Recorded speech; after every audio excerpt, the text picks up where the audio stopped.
প্রত্যেকে আবার একটি নতুন ভিডিওতে স্বাগত জানাই। আপনারা দেখছেন SD tutorial guide YouTube channel.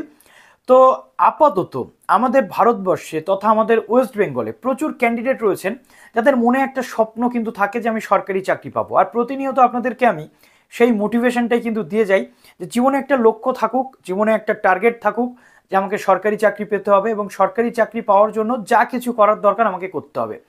তো অনেকে প্রস্তুতির মধ্যে থাকেন, অনেকে প্রস্তুতির মধ্যে থাকেন না।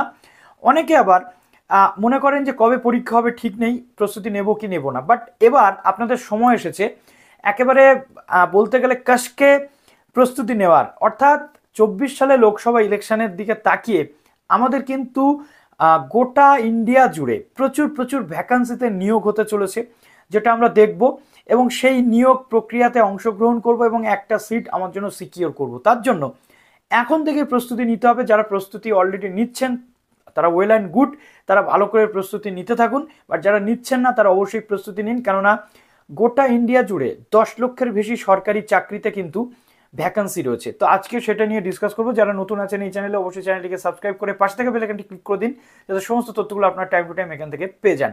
তো একদম আর্লিয়েস্ট ফেব্রুয়ারি অর্থাৎ ফেব্রুয়ারির প্রথম দিকে আমরা দেখেছিলাম। এছাড়াও ডিসেম্বরে রাজ্যসভার যে বক্তব্য ছিল বা রাজ্যসভাতে প্রশ্নের উত্তরে রেলমন্ত্রীর পক্ষ থেকে বক্তব্য ছিল এবং আমরা দেখতে পাচ্ছি নতুন বাজেট হয়েছে 2023-এর যে বাজেট, সেই বাজেট অনুযায়ী একাধিক শূন্যপদ সেখানে রয়েছে। 10 লক্ষের বেশি শূন্যপদ রয়েছে, যেখানে আমরা দেখতে পাচ্ছি 2022 থেকে 23-এর মধ্যে রেলেই প্রায় 3 লাখের কাছাকাছি শূন্যপদ।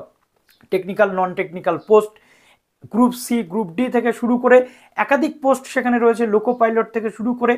এই পোস্টগুলোতে কিন্তু নিয়োগ হবে। অলরেডি কিছুটা নিয়োগ প্রক্রিয়া চলছে, ভ্যাকান্সি কিছুটা সেখান থেকে হচ্ছে।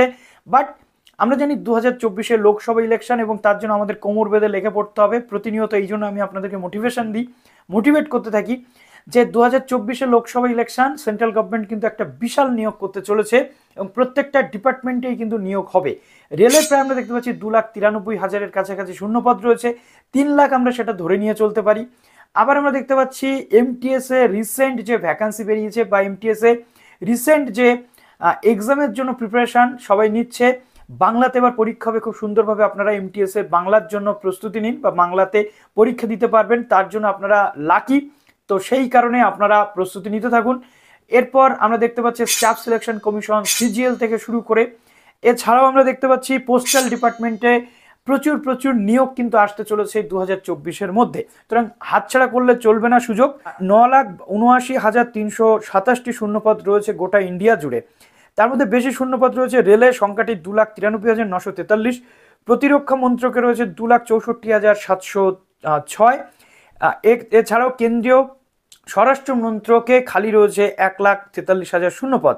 তো এই 3-4টে যে ডিপার্টমেন্ট, এছাড়াও আরো অনেক ডিপার্টমেন্টের শূন্যপদ রয়েছে। তো আমরা দেখতে পাচ্ছি ডিফেন্স থেকে শুরু করে প্রত্যেকটা সেকশনে আলাদা আলাদা শূন্যপদ কিন্তু দেখতে পাচ্ছি। তো সিজিএল, তারপরে সিএইচএসএল, এখানে আমরা এমটিএস দেখতে পাচ্ছি, এখানে আমরা রেল দেখতে পাচ্ছি। স্টাফ সিলেকশন কমিশনের একাধিক আরো শূন্যপদ কিন্তু খালি রয়েছে। তো এই শূন্যপদগুলোর জন্য আমাদের নিজেদেরকে প্রস্তুতি নিতে হবে। এই শূন্যপদ ভরানোর দায়িত্ব কিন্তু আমাদের। সুতরাং এখন থেকে প্রস্তুতি নিন। অবশ্যই শিক্ষক নিয়োগের পরীক্ষা বা অন্যান্য পরীক্ষার দিকে আমাদের মনোনিবেশ থাকবে, বাট তার পাশাপাশি সেন্ট্রাল গভর্নমেন্টের এই পরীক্ষাগুলোর দিকেও আমাদেরকে মনোনিবেশ করতে হবে, কারণ এখানে বয়সের একটা বিরাট ব্যাপার থাকে। 26-27 বছর পর্যন্ত টাইম থাকে। তারপর যাদের কোটা রয়েছে তারা তো সেই কোটা অনুযায়ী 3 বছর 4 বছর 5 বছর ছাড় পেয়ে থাকে। বাট সেটার উপরে ডিপেন্ড না করে বয়স থাকতে থাকতে কেন্দ্রীয় সরকারের চাকরির দিকে একবার অন্তত ঝোঁকা উচিত, যেখানে ফেয়ার ওয়েতে রিক্রুটমেন্ট হয়ে থাকে এবং প্রত্যেক বছরই প্রায় সেখানে কিছু না কিছু রিক্রুটমেন্ট বা ভ্যাকান্সি বেরোচ্ছে বা রিক্রুটমেন্ট প্রসেস কিন্তু চলছে। তো আজকে এই বার্তাটা দেওয়ার ছিল তোমাদের। যারা নতুন আছো এই চ্যানেলে অবশ্যই চ্যানেলটাকে সাবস্ক্রাইব করে আমাদের পাশে জুড়ে থেকো। প্লিজ ভিডিওটা একটু শেয়ার করে দিও, লাইক করে দিতে ভুলো না এবং প্রস্তুতি অবশ্যই নিতে থাকো।